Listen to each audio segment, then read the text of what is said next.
상 1장 9절에서 20절 말씀입니다.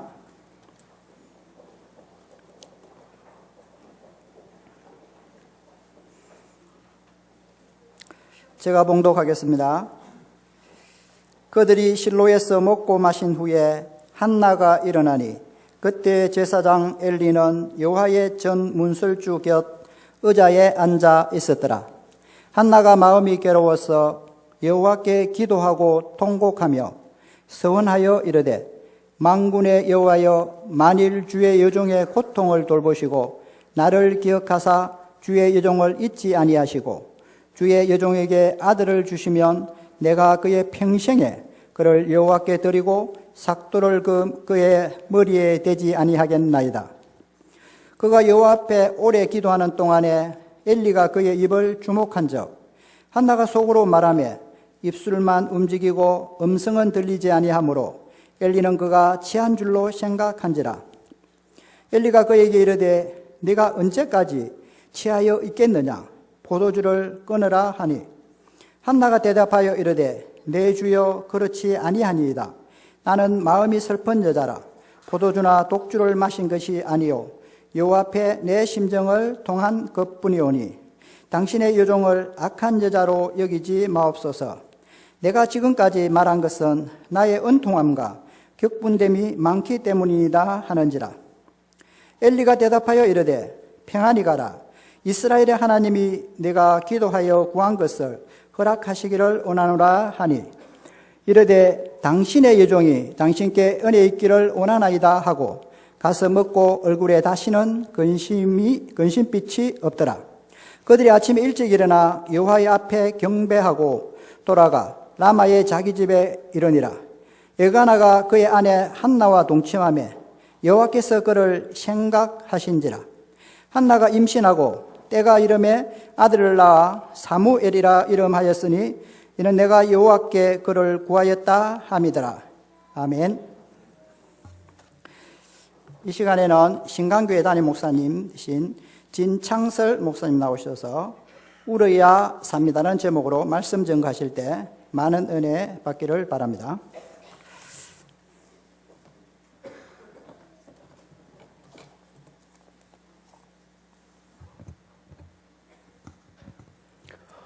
어느 교회에 남편이 교회에 나오지 않는 권사님 한 분이 계셨습니다. 그래서 권사님은 남편이 교회에 나오고 신앙생활을 할 수 있도록 정말 오랫동안 기도를 했었습니다.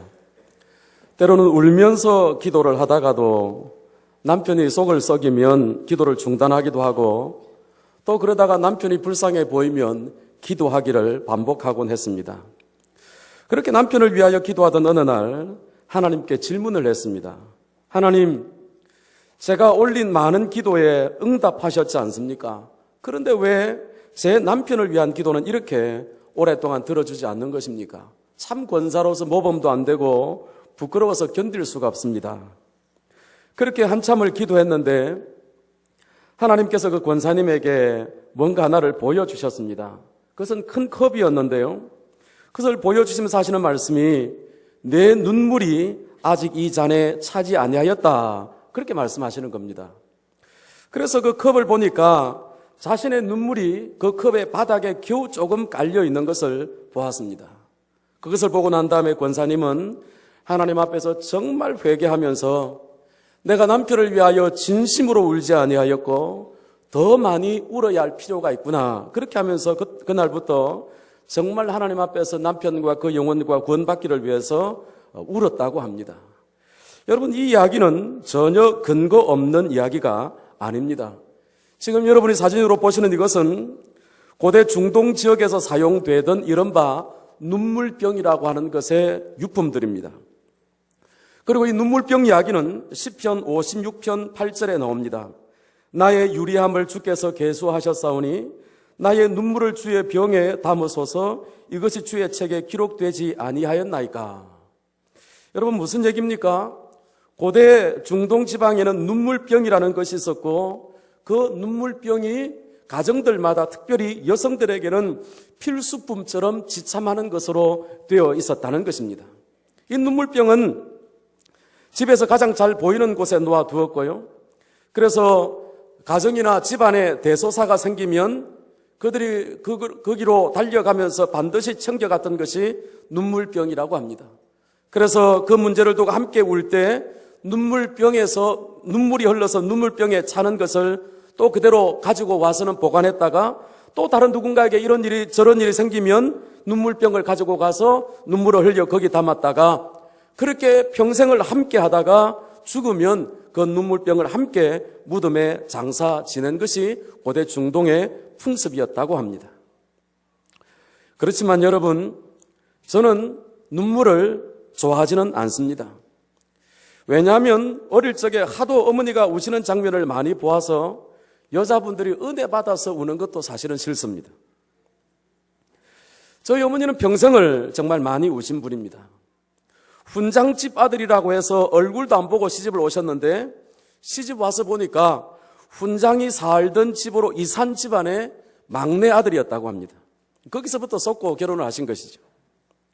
저희 아버님은 평생을 거의 돈을 버신 적이 없는 분입니다. 그런데도 어떻게 재주는 좋으신지 거의 매일 술을 드셨고 그렇게 술 드시고 오시면 집안 뒤집어 엎는 것이 그분의 일이었습니다. 여러분, 제가 어릴 때 정말 많이 맞았습니다. 아버지가 머리만 안 때렸더라면 키가 좀 컸을 텐데 키도 안 자랐고요. 옆을 때려서 붓는 바람에 그 붓기가 아직까지 빠지지 않았습니다. 어머니는 혼자서 살림을 책임지시고 아버지 술 시중에 술 주정까지 다 받기를 참 고생을 많이 하셨던 것 같아요. 그렇게 5, 6년 지내시다가 참다 못해서 큰형님과 누님 낳고서는 이른바 가출을 하셨습니다. 그렇게 해서 이제 새벽녘에 가출을 하셔서 저희 고향 동네 언덕을 넘어가는데 저희 고향 동네 언덕을 넘어가면 저희 고향에 유명한 곳이 하나 있습니다. 혹시 고향이 거제도이신 분들은 아실지 모르겠습니다만 거제도 최초 국회의원이 저희 진가인데 이 진석중이라는 분의 묘소가 그 고개를 넘어가면 그 고개 딱 중앙에 있습니다. 어머니께서 거기에서 잠시 누우셨는데 잠이 드신 모양입니다. 어머니는 그때까지 교회 다녀본 적도 없으시고 예수님이 어떤 분인지 본 적도 없으신데 잠시 드신 잠에 꿈을 꾸셨는데요. 한 수염이 난 서양 젊은이가 어머니 이름을 부르시더랍니다. 저희 어머님은 이름도 고우십니다. 이름이 악입니다. 어른들이 참 이름을 지어도 어떻게 그렇게 지으셨는지 아가 부르다가 그 이름이 본명이 되어서 아기가 되신 분인데 그래서 그분이 아가 하고 3번을 부르시는데 그 부름이 너무 두려워서 고개를 넘어 돌아갈 수가 없어 다시 뒤로 돌아서 집으로 돌아오셔서 어떻게 되셨는지는 모르겠습니다만 제 위로 형님과 저를 낳으셨다고 합니다. 저는 자라면서 가장 많이 본 2가지가 있는데요. 그것은 술 드신 아버지의 모습이고 하나는 그 곁에서 늘 우시는 어머니의 모습이었습니다. 그런 어머니의 모습이 저는 정말 싫었습니다. 늘 우시면서 신세한탄을 하시는 어머니의 모습이 싫어서 우는 것이 정말 싫은 저인데요. 그런데 오늘 저는 여러분에게 울어달라고 부탁하고 있습니다. 왜냐하면 제가 어머니의 눈물로 자란 사람이기 때문입니다. 뿐만 아니라 누가복음 23장 28절 예수께서 돌이켜 그들을 향하여 이르시되 예루살렘의 딸들아 나를 위하여 울지 말고 너희와 너희 자녀를 위하여 울라고 말씀하셨기 때문입니다. 즉 울라고 주문하신 것은 우리 주님이시기도 하다는 것이죠. 뿐만 아닙니다. 오늘 본문에 보면 자녀를 위하여 흘린 눈물이 어떤 일들을 이루었는지를 보여주는 한 분이 등장합니다. 바로 그분을 통해서 오늘 우리는 왜 울어야 되는지, 점점 눈물이 메말라가는 시대에 우리가 울 때 어떤 일이 일어나는지 오늘 본문을 통해서 볼 수 있기 때문에 오늘 저는 설교의 제목을 울어야 삽니다라고 정했습니다. 성도 여러분, 오늘 본문은 여러분이 잘 아시는 사무엘의 어머니 한나의 이야기입니다. 에브라임 지파인 엘가나라는 사람에게 2명의 아내가 있었는데요. 한 사람은 한나이고 한 사람은 브닌나입니다. 여러분, 이 지도를 잘 보십시오. 여러분, 이들이 살던 라마다임 소빔에서 실로까지 제법 가파른 산길입니다. 이 산길을 따라서 그들은 매년 절기 때마다 하나님 앞에 나가서 제사 예배를 지냈던 참 믿음 좋은 가정이 엘가나의 가정이었던 것으로 보입니다. 이렇게 믿음 좋은데도 왜 부인이 둘이었을까 궁금하지 않으십니까? 그 이유는 첫 부인 한나에게 아들이 자녀가 없었기 때문입니다. 여성으로서 아무런 문제가 없는데도 자녀가 없었습니다. 그래서 예전 여인들에게 자식이 없는 것이 큰 아픔이었고 수치였습니다. 집안의 대가 끊어질 것 같으니까 남편이 두 번째 부인 분인날을 받고 거기에서 자녀들이 태어났습니다. 그러면서 아이들의 웃음소리가 끊이지 않는 즐거운 가정이 되었지요. 그러나 그 웃음소리 뒤에는 한 여인의 눈물이 있었고 한 여인의 한이 있었습니다. 분인나와 아이들과 남편이 함께 즐겁게 웃는 모습을 보면서 눈을 가리고 싶고 귀를 막고 싶고 속이 뒤집어졌던 한 여인 한나가 있었지 않겠습니까? 여러분, 이렇게 한나는 어떤 면에서는 불행한 여인이었습니다. 그러나 한나만 불행한 것이 아니었지요. 분인나도 불행했습니다. 분인나에게는 여러 명의 자식이 있었지만 남편의 사랑은 없었습니다. 그래서 사랑받지 못하는 여인의 아픔이 분인나에게 있었던 것이죠.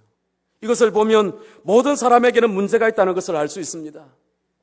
한나에게 문제가 있었고 분인나에게 문제가 있었고 결국은 엘가나에게도 문제가 있고 그 가정에 문제가 있던 것처럼 모두에게 문제가 있는 것이죠. 문제는 그 문제를 해결하는 방식일 것입니다. 여러분, 그렇다면 분인나는 이 문제를 어떻게 풀었습니까? 자기가 남편의 사랑을 받지 못하는 것을 풀기 위해서 그가 택한 방법은 한나를 괴롭히는 것이었습니다. 내 모든 불행의 탓은 형님 탓이요 한나 때문이요 하면서 한나를 괴롭히고 그를 격동시킴으로써 그의 분을 풀 수 있었는지 모르지만 그것은 그가 택한 지혜롭지 못한 방법이었습니다. 자신의 문제를 풀어주지 못했습니다. 반면에 한나는 그 문제를 어떻게 해결했습니까? 그가 택한 방법은 하나님께 매달려 기도하는 것이었습니다. 내 문제를 풀어줄 수 있는 분은 하나님밖에 없습니다. 남편도 그 누구도 나의 이 기가 막힌 사연을 풀어줄 분이 없습니다. 그렇게 하면서 그는 하나님 앞에 나아가서 하나님을 붙들며 통곡했습니다. 여러분, 우리는 통곡이라고 되어 있습니다만 성경 원어로 보면 울고 또 울고의 반복이라고 되어 있습니다. 여러분, 이것은 횟수의 반복이라는 의미도 있지만 소리의 반복이라는 의미도 그 속에 있습니다. 무슨 말인가 하면 울고 또 울기를 반복했다는 얘기일 뿐 아니라 처음에는 자그마하게 기도했던 그 기도의 소리가 점점 커져서 엄청나게 큰 소리 하나님 앞에 부르짖었다는 뜻입니다. 그렇게 하나님 앞에 통곡하며 기도하는 것이 한나가 문제를 해결하는 방법이었습니다. 그녀가 오래 기도하고 그녀가 기도하는 모습이 하도 이상했던지 이것을 보고 있던 엘리 제사장이 뭐라고 말합니까? 술 취했어요. 다른 말로 말하면 정신없이 대낮에 술에 취해서 하나님의 거룩한 성소에 와서 이 뭐하는 짓이냐고 그렇게 엘리 제사장이 야단을 쳤습니다. 그러나 한나는 뭐라고 말합니까? 제가 술 취한 게 아닙니다. 내 마음에 쌓인 한이 많고 격동됨이 많아서 하나님 앞에 그것을 토할 뿐입니다. 통할 뿐입니다. 그는 그렇게 말했습니다.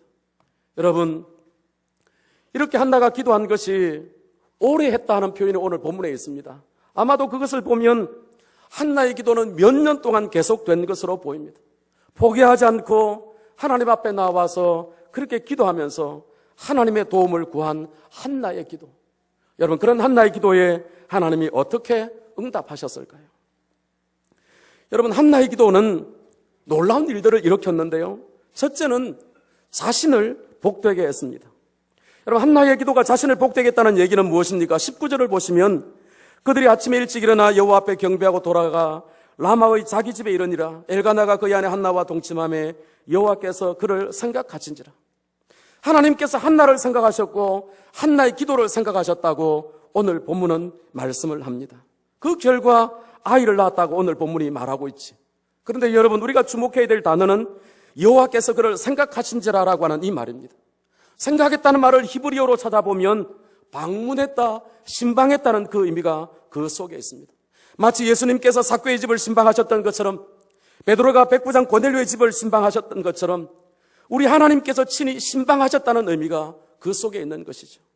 이게 어린 자녀들이 있고 청소년들이 있습니다만 대단히 죄송합니다만 한나가 사무엘을 임신하게 된 것은 남자와 여자가 서로 사랑해서 생긴 결실이 아니라는 겁니다. 하나님의 방문, 하나님의 신방, 하나님의 역사의 결과로 사무엘이라고 하는 자녀가 태어났다고 오늘 성경이 말씀하고 있습니다. 여러분, 사무엘을 얻음으로써 한나는 어떤 생각을 했을까요? 아, 하나님이 나를 생각해 주는구나.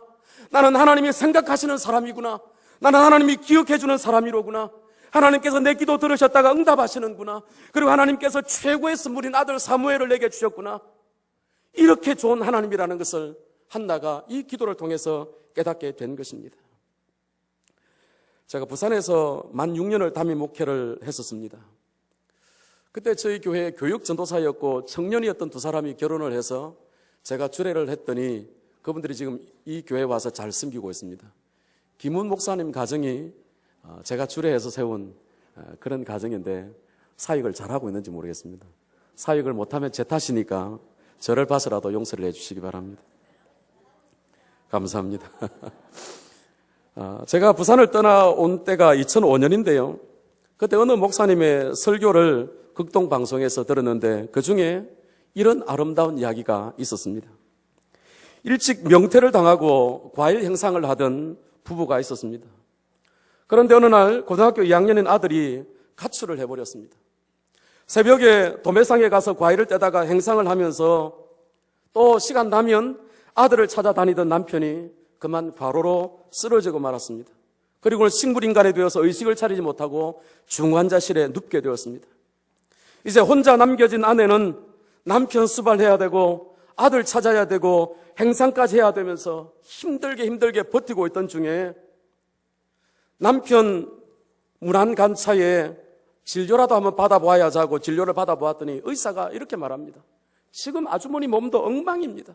당장 입원하지 않으면 남편보다도 더 중한 일을 당할 수 있으니까 빨리 입원하시라고. 그런데 이 집사님이 입원을 할 수가 없는 겁니다. 어쨌든 병원비라도 벌어야 되고 아들 찾아야 되고 이 한 몸 죽더라도 나는 입원할 수 없다. 그러고는 다시 과일 행상을 계속하는데 새벽 기도에 가서 하나님 앞에 엎드립니다. 하나님 앞에 엎드려서 기도하는데 기도가 나옵니까? 지금 처지가 너무 힘든 겁니다. 병원에서 의식 없이 누워있는 남편 생각, 어디로 돌아다니고 있을지 모르는 아들 생각, 망가져버린 내 몸 생각. 그래서 얼마나 눈물이 나는지 하나님 앞에서 울기를 얼마의 시간을 흘렀는지 모르지만 울기만 했습니다. 그렇게 기도하던 중에 누군가 이 집사님을 조용히 껴안는 것 아닙니까? 아이고 전도사님인가 보다 하고 눈을 떠서 보니까 아무도 없는 겁니다. 내가 몸이 아프고 이렇게 괴로우니까 착각을 한 모양이다. 그러고는 다시 눈을 감는데 또다시 눈물이 흐릅니다. 그렇게 울면서 기도하는데 또 누군가 자기를 껴안는 겁니다. 목사님이신가? 또 눈을 떠서 보니까 아무도 없습니다. 야, 내가 참 정상이 아니다. 다시 한번 병원에 가서 진료를 받아봐야 되겠다. 그러고는 세 번째 눈을 감고 기도하는데 이번에도 누군가 자신을 껴안는데 그때 집사님이 깨닫습니다. 주님이신가 보다. 주님이시다. 사랑하는 여러분, 오늘 한나가 우리에게 들려주는 이야기가 무엇입니까? 세상 그 누구도 풀 수 없는 문제들을 두고 하나님 앞에 통곡하며 불러 아뢰었더니 하나님께서 그를 찾아주시는 겁니다. 하나님이 만나주시는 겁니다. 제가 말씀드린 이 집사님의 경우를 보십시오. 남편이 의식 없이 누워 있습니다. 아들이 어디 있는지 모릅니다. 내 몸은 망가지고 있습니다. 그렇지만 주님 앞에 나와서 눈물로 통곡하며 주를 불렀더니 주님께서 안아주시는 거예요. 사랑하는 여러분, 눈물의 기도가 우리에게 주는 복이 무엇이라고요? 그것은 하나님이 우리를 찾게 만드신다는 겁니다. 하나님께서 어찌 자기 백성이 통곡하면서 살려달라 죽겠다고 아우성칠 때 주님이 침묵하신다면, 주님이 잠잠하신다면 우리가 그런 하나님을 믿을 필요가 있겠습니까? 어떻게 그런 하나님이 살아계신 하나님일 수 있겠습니까? 오늘도 하나님의 백성이 가슴 아프게 삶의 아픔과 고통을 안고 부르짖어 기도할 때에 찾아오셔서 만나주시는 하나님, 이 하나님이 우리의 하나님인 줄로 믿습니다. 두 번째로 눈물의 기도는 자녀를 살리고 세우는 기도입니다. 10절 11절을 보시면 한나는 마음이 괴로워서 여호와께 기도하고 통곡하며 서원하 이르되 만군의 여호와여, 만일 주의 종의 고통을 돌보시고 나를 기억하시고 주의 종을 잊지 아니하시고 주의 종에게 아들을 주시면 내가 그의 평생에 그를 여호와께 드리고 삭도를 그 머리에 대지 아니하겠나이다. 하나님, 제게 아들을 주시면 그 아들을 통해서 내가 누군가에게 복수하고 제가 그 아들 데리고 다니면서 봐라 좀 봐달라, 나도 아들 낳을 수 있어, 나도 이렇게 멋있고 잘난 아들 낳을 수 있어, 그렇게 자랑거리로 삼는 것이 아니라 그 아들을 하나님께 바치겠습니다. 없는 아들로 여기겠습니다. 아들을 주시면 그것으로 만족하고 그 아들 주님께 바쳐서 주님의 아들, 주님의 종되게 만들겠습니다. 그렇게 하나님 앞에 기도했습니다. 그리고 사무엘이 태어났을 때 젖을 떼자마자 그 아이를 제사장 엘리의 가정에 맡겼다고 되어 있습니다. 그런데 여러분, 이 장면이 참 대단합니다. 막 젖을 뗀 어린 사무엘을 하나님께 바쳤다. 여러분, 쉽게 할 수 있는 일이 아닙니다. 사무엘이 그냥 얻은 아들입니까? 그냥 쉽게 태어난 아들입니까? 얼마의 눈물, 얼마의 세월, 얼마의 인고의 세월을 보내고 낳은 아들인지 우리 모두가 알지 않습니까? 그런 아들을 포기한다는 거 결코 쉽지 않습니다. 거기다가 이 아들을 맡기는 엘리 제사장이 어떤 사람이었습니까? 영적으로 모범이 되지 아니하고 삶의 모범이 되지 아니하고 그 아들들은 망종으로 자란 그런 가정입니다. 아니, 좋은 아들을 더 좋은 환경에 맡겨도 아까울 텐데 이렇게 안 좋은 환경 속에 어떻게 아들을 맡깁니까? 그렇지만 하나님께 한 약속이 있어 그 아들을 엘리 제사장에게 맡깁니다. 말하자면 사무엘은 부모 없이 자란 것과 마찬가지라는 얘기입니다. 정상적인 가정에서 부모의 교육을 받지 못하고 자랐다는 얘기입니다. 그럼에도 불구하고 사무엘이 점점 자라면서 하나님과 사람에게 은총을 입었다고 말합니다. 2장 26절, 이 사무엘이 점점 자라며 여호와와 사람들에게 은총을 더욱 받더라.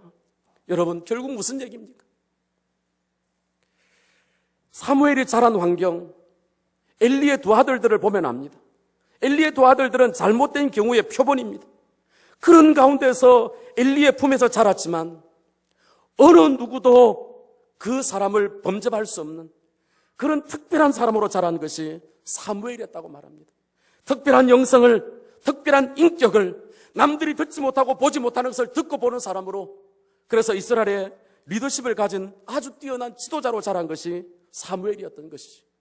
결국 사무엘이 이렇게 된 것은 어머니의 눈물의 기도 탓일 것, 그것 외에는 다른 이유가 없지 않겠습니까? 보십시오. 어머니가, 부모가 눈물로 하나님 앞에 기도하면 그 자녀들의 인생이 바뀌는 줄로 믿습니다. 방탕하게 살았던 어거스틴의 이야기를 우리는 너무나 잘 압니다. 여러분, 그가 성인으로 칭함을 받을 정도로 위대한 생을 살았는데 그의 위대한 생의 뒤에는 어머니 모니카의 30년에 걸친 눈물의 기도가 있었다고 하지 않습니까? 아들이 로마로 가려고 합니다. 로마로 가면 더 타락할 텐데 어떻게 할까? 간절하게 기도합니다. 하나님, 내 아들이 큰 도시 로마로 가려고 하는데요. 그러면서 로마로 간다고 하는 그날, 아들이 타고 갈 배가 정박해 있는 부두 근처의 교회로까지 와서 어머니는 밤새워 기도했습니다. 아침이 되자 아들을 태운 그 배가 이미 출항했다는 것을 알면서도 어머니는 쉼없이 기도했습니다. 하나님, 저 아들이 로마로 가는 그 길이 주님을 만나는 길이 되게 하시고 변화의 길이 되게 하여 주옵소서. 그렇게 부모의 기도, 어머니의 기도, 어머니의 눈물은 마르지 않았습니다. 바로 그 눈물이, 그 기도가 어거스틴의 생애를 바꾸었고 그의 인생을 기독 역사에, 하나님의 나라에 이바지하는 멋진 생애로 바꾸었지 않습니까? 그뿐 아닙니다. 부모의 눈물의 기도는, 성도의 눈물의 기도는 자녀를 살립니다. 어릴 때 모교회 목사님의 설교 중에 하신 얘기 하도 인상적이어서 제가 아직까지 기억을 하고 있습니다. 6.25 한국전쟁이 끝나고 여전히 전운이 감도는 가운데 전방으로 배치된 군인 아들을 둔 부모가 있었습니다. 아들을 면회 간 부모님은, 아들아, 매일 새벽 5시 새벽 기도회 때마다 빠지지 않을 것이고 그때마다 너를 위해서 기도할 거니까 기억해라, 잊지 말아라. 그러고는 면회를 마치고 돌아왔습니다. 어느 날 새벽이었습니다. 밤새 전방 경계 근무를 쓰던 아들이 문득 시계를 보니까 5시네. 매일 5시면 새벽 기도에 가서 나를 위해서 기도해 준다던 어머님 생각이 나고 부모님 생각이 나는 겁니다. 오늘은 내가 그분들을 위해서 기도해야지. 그러고는 잠시 눈을 감고 기도하기 위해서 고개를 숙였습니다. 그 순간에 북한 쪽에서 날아온 총탄 한 발이 그의 머리 위로 쌩 하고 지나가는 겁니다. 만약 그 5시에 그가 부모님의 기도를 기억하지 아니하고 고개를 숙이지 않았더라면 여러분, 이 총구난 설무의 주인공이 되었을 것입니다. 무슨 말씀을 여러분들에게 드리고 있습니까? 부모의 눈물의 기도가 아들을 살린다는 것이죠. 사랑하는 여러분, 그렇기 때문에 우리가 울어야 되지 않겠습니까? 내가 울므로 내 자녀들의 인생이 살아날 수 있고 내가 울므로 내 자녀들의 인생이 변화될 수 있다는 것입니다. 사랑하는 여러분, 자녀들의 인생의 색깔이 어떠하기를 원하십니까? 화려한 무지개 색깔이기를 원한다면 그 무지개를 띄울 수 있는 그만큼의 눈물의 비를 여러분들이 뿌려야 되지 않겠습니까? 하나님 앞에 울지 아니하면서, 하나님 앞에서 부르짖지 아니하면서 자녀들의 인생의 색깔만 바뀌기를 원하십니까? 여러분, 사무엘의 어머니 한나를 보십시오. 젖된 아이를 엘리 제사장이라고 하는 안 좋은 환경 속으로 보내었지만 그 안 좋은 환경보다 더 강한 것이 그녀의 눈물이었습니다. 더 강한 것이 그녀의 기도였습니다. 그것이 사무엘의 인생을 바꾸었던 것이죠. 사무엘의 인생을 바꾼 어머니의 기도처럼, 사무엘의 인생을 바꾼 부모의 기도처럼 여러분의 기도가 그렇게 된다면 여러분의 기도로 인하여 가정이 살고 자녀들이 살고 자녀들의 인생의 색깔이 바뀌게 될 줄로 믿습니다. 세 번째로, 눈물의 기도는 나라와 민족을 살리는 기도입니다. 성도 여러분, 이스라엘 역사, 구속 역사에서 한나의 아들 사무엘의 위치를 여러분은 아실 것입니다. 마지막 사사입니다. 사울 왕에게 기름을 부었고 그 다음 다윗 왕에게 기름을 부어서 왕정시대의 문을 연 사람이 바로 사무엘입니다. 그런 영성과 인격과 지도력으로 이스라엘의 한 시대를 이끌고 그 다음 시대를 복되게 만든 사람입니다. 이런 지도자가 어디 있습니까? 여러분, 사무엘이라는 존재는 이스라엘 민족 전체의 자랑이었고 하나님께서 기뻐하실 그런 위치를 살았습니다. 뿐 아니라 그는 은퇴하면서 은퇴의 변이 무엇이었습니까? 지금까지 지켜주셔서 감사합니다. 앞으로 잘 살겠습니다. 이것이 아니었습니다. 은퇴하면서 그는 말합니다. 내가 기도를 쉬는 죄를 범하지 않겠다. 여러분, 그런 기도를 누구에게서 배웠습니까? 어머니에게서 배운 그 기도. 그는 그 기도로 나라와 민족을 위하여 기도의 걸음이 되겠다, 기도의 비료가 되겠다, 기도하며 썩어지는 자가 되겠다. 그것이 그의 은퇴의 변이었던 것이죠. 여러분 보십시오. 기도가, 눈물의 기도가 나라와 민족을 살립니다. 우리 민족의 지난 역사도 마찬가지 아닙니까? 우리나라의 최근세사에는 구비마다 성도들의 눈물 어린 기도가 있었습니다. 신탁 통치가 발표된 1946년 1월 전국 교회가 3일간 금식 기도를 선포했습니다. 1948년 5월 31일 적국회인 재헌의회가 열렸을 때 임시의장으로 선출되어 사회자의 자리에 선 이승만 박사의 첫 마디가 무엇인지 아십니까? 대한민국 독립민주국 제1자 회의를 여기서 열게 된 것을 우리가 하나님에게 감사해야 할 것입니다. 이분에 대한 역사적인 평가는 많습니다. 바라보는 눈길들이 다 다릅니다. 그러나 적어도 우리는 그가 국회 첫 마디는 잊지 말아야 될 것입니다. 하나님께 감사해야 될 것입니다. 여러분, 애국가의 가사에 뭐가 들어있습니까? 하나님이 보호하사 우리나라 만세. 여러분, 그런데 지금 조국교회 성도들이 이 가사를 포기하고 있습니다. 이 나라를 지키시는 분은 하나님이시고 이 하나님께서 이 나라를 지키시도록 눈물의 기도를 해야 되는데 지금 조국교회가 이렇게 눈물의 기도를 하고 있는 것일까요? 같은 해 7월 24일 이승만 대통령은 취임연설을 하면서 그 첫마디가 이렇습니다. 여러분, 죽었던 이 몸이 하나님의 은혜와 동포의 애호로 지금까지 살아있다가 오늘 영광스러운 추대를 받는 나로서는 두려운 생각을 금할 길이 없습니다. 오늘 대통령 선사하는 이 자리에서 하나님과 동포 앞에서 나의 직책을 다하기를 한층 더 결심하며 맹세합니다. 사랑하는 여러분, 나라와 민족을 살리는 것은 무엇일까요? 예, 좋은 대통령이 세워져야죠. 좋은 정치인들이, 좋은 공무원들이, 좋은 경제인들이 들었어야 됩니다만 성경은 우리에게 뭐라고 말합니까? 하나님의 백성들이 무릎 꿇어 기도하면 절체절명의 위기 가운데 나라라도 살려주겠다. 여러분, 6.25 한국전쟁 때 기사회생에서 조국이 다시 일어났던 이유가 무엇입니까? 부산에서 열렸던 회개기도 때문이었지 않습니까? 그렇게 한국교회 기도는 이 나라 이 백성을 살렸습니다. 지금은 어떨까요? 군대 내에 동성애를 인정하자는 법이 체결될지도 모르겠습니다. 동성애 합법화가 이루어져서 남자가 남자, 여자가 여자를, 거기다가 성차별법이 없어지면서 사람이 짐승과 결혼하고 학생 인권 조례가 통과되고 또 이슬람을 비롯한 외국인들에 대해서 개방하고 여러 가지 상황들이 지금 심각하게 벌어지고 있습니다. 여러분, 속도가 너무 빠르게 하나님께서 싫어하실 일들이 이 땅에 벌어지고 있습니다. 여러분, 이렇게 빠르게 진행되는 이 땅의 타락의 이 흐름을 막을 수 있는 것이 무엇이겠습니까? 그것은 바로 성도들의 눈물의 기도이지 않겠습니까? 역대하 7장 14절은 약속합니다. 나의 백성이 다 겸비하여 내게 기도하며 나의 얼굴을 구하여서 그 악한 길에서 떠나면 하늘에서 듣고 죄를 사하며 그들의 땅을 고치리라. 사랑하는 여러분, 눈물의 기도가 이 땅의 잘못된 흐름을 막을 것이고, 눈물의 기도가 다시 한 번 더 이 땅을 선교국으로, 열방을 향한 축복의 통로로 쓰임받도록 다시 세우실 줄 믿습니다. 그 많던 구국 집회는 어디로 갔습니까? 그 많던 기도원들은 어디로 갔습니까?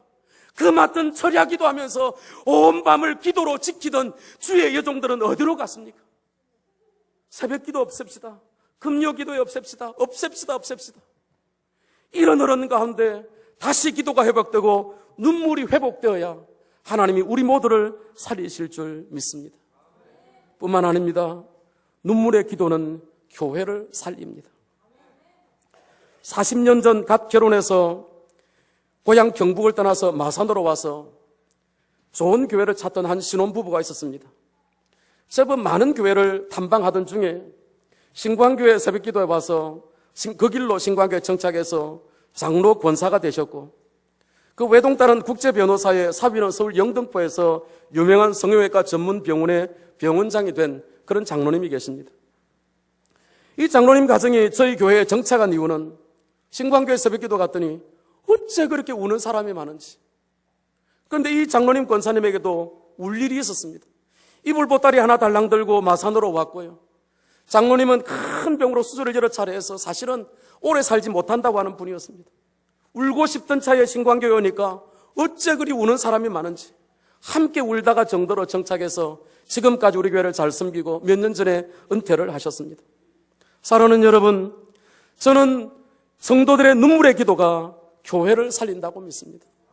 저는 그래서 우리 교인들에게 딱 좀 웃어 좀 울어야 우리 교회가 살고 그 눈물이 생명을 품고 그 눈물이 생명을 일구는 토양이 되어서 우리 교회를 비옥하게 하고 우리의 목회 환경을 비옥하게 만들 텐데, 눈물이 메말라버리면 말이 많아지고 눈물이 메말라지면 사람들의 성도들의 얼굴이 사나워질 줄 믿습니다. 여러분, 그래서 눈물의 기도는 교회를 살리는 기도가 되는 것이죠. 우리 마산제일교회는 눈물이 많은 교회일까요? 웃음이 많은 교회일까요? 아니면 말이 많은 교회일까요? 기도가 많은 교회일까요? 사랑하는 여러분, 오늘 저는 설교의 제목을 울어야 삽니다. 여러분, 다시 한 번 더 저는 여러분들에게 눈물이 회복되기를, 정말 하나님 앞에서 눈물이 회복되기를, 그것이 우리 시대를 다시 한 번 더 새롭게 하는 것이 될 것이라고 믿고 이 말씀을 드리고 있는 것입니다. 말씀을 맺겠습니다. 저는 눈물의 자식입니다. 서론 부분에 말씀드린 것처럼 어머니에 대한 가장 많은 기억은 우시는 것입니다. 어머니의 첫 번째 우실 때 하신 것은 아버지 때문이었습니다. 아이고, 저놈의 원수, 저 원수. 그런데 원수하고 어떻게 해서 자녀를 넷이나 낳았는지 참 우리 어머니는 원수를 사랑하신 분 같습니다. 그리고 어머니의 두 번째 눈물은 하나님, 내 새끼들 살려주이소. 공부시킬 수 있는 돈 하나 없고 저것들 내가 책임질 수도 없습니다. 저가 아버지 저하고 자빠졌는데 제가 어쩝니까? 하나님, 내 새끼들 살려주셔야 됩니다. 저희 어머니는 학교 못 간다 그러면 가지 마라 그랬습니다. 정말 학교에 대해서 굴하셨습니다. 교회 못 간다 그러면 어머니 이렇게 말씀하십니다. 그러면 네 죽고 내 죽는 거다. 학교 안 가도 되지만 교회 안 가면 네 죽고 내 죽는다. 어머니 그렇게 우리를 키우셨습니다. 부끄러운 말씀입니다만 저는 집안에서 처음으로 서울에 있는 대학으로 진학을 했습니다. 대학을 졸업하고 신학대학원 간다고 하니까 초등학교밖에 못 나오신 저희 형님이 제게 야, 내 한마디 할 게 있다 그러더라고요. 너는 좋은 대학 나왔고 미래도 있고 모든 것이 보장되어 있지 않느냐. 학교밖에 못 나온 나는 부모님 모시고 집장만 하고 결혼하느라 빚밖에 안 남았으니까 너 몇 년 동안만 취직해서 빚 좀 갚아주고 신학교 가라. 형님이 그 말씀 하시는데 제가 정말 망설여졌습니다. 그럴 때 초등학교도 못 나오신 일자무식 우리 어머니 윤아기 권사님 형님에게 한마디 하셨습니다. 안 된다. 나는 우리 막내가 목사 되는 것이 대통령 되는 것보다 더 낫다. 자, 신학교 보내면 빚은 하나님 알아서 하실 끼니까 걱정하지 마라. 안 되면 내 몸 바쳐서라도 빚 갚을게. 어머니가 그러니까 형제들이 아무 말씀 안 하시더라고요. 정말 어머니는 아버지를 위해서, 아버지 때문에 우신 것만큼이나 저희들을 위해서 많이 우셨습니다. 그래서 제 위에 형님은 서울에 하나은행 지점장 하시다가 퇴직을 하셨고, 또 누님도 작은 도시에서 제법 잘 살고 계십니다. 저는 늘 기억합니다. 어머니가 하나님 앞에 우셨기 때문에 오늘의 내가 있는 것이고 우리 형제들이 있는 것이다.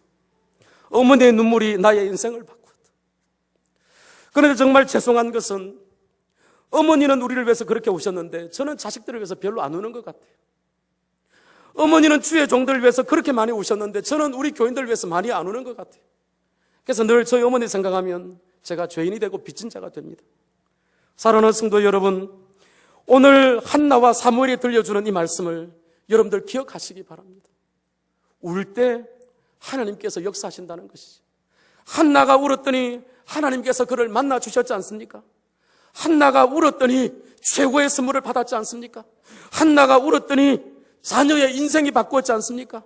한나가 울었더니 나라와 민족의 놀라운 역사들이 일어났지 않습니까? 주님의 거룩한 공동체에 하나님의 역사와 기적이 나타나지 않습니까? 사랑하는 여러분, 저는 마산제일교회 재직들과 마산제일교회 성도들이 마산에서 제일 많이 우는 성도들이 되었으면 좋겠습니다. 그냥 눈물샘처럼 건드리기만 하면 울어버리는, 여러분 그렇게 울어보십시오. 저는 눈물의 기적을 믿습니다. 제가 그 눈물의 기적의 산물이니까. 사랑하는 여러분, 이제부터 마산제일교회와 특별히 재직들이 하나님 앞에서 많이 우십시오.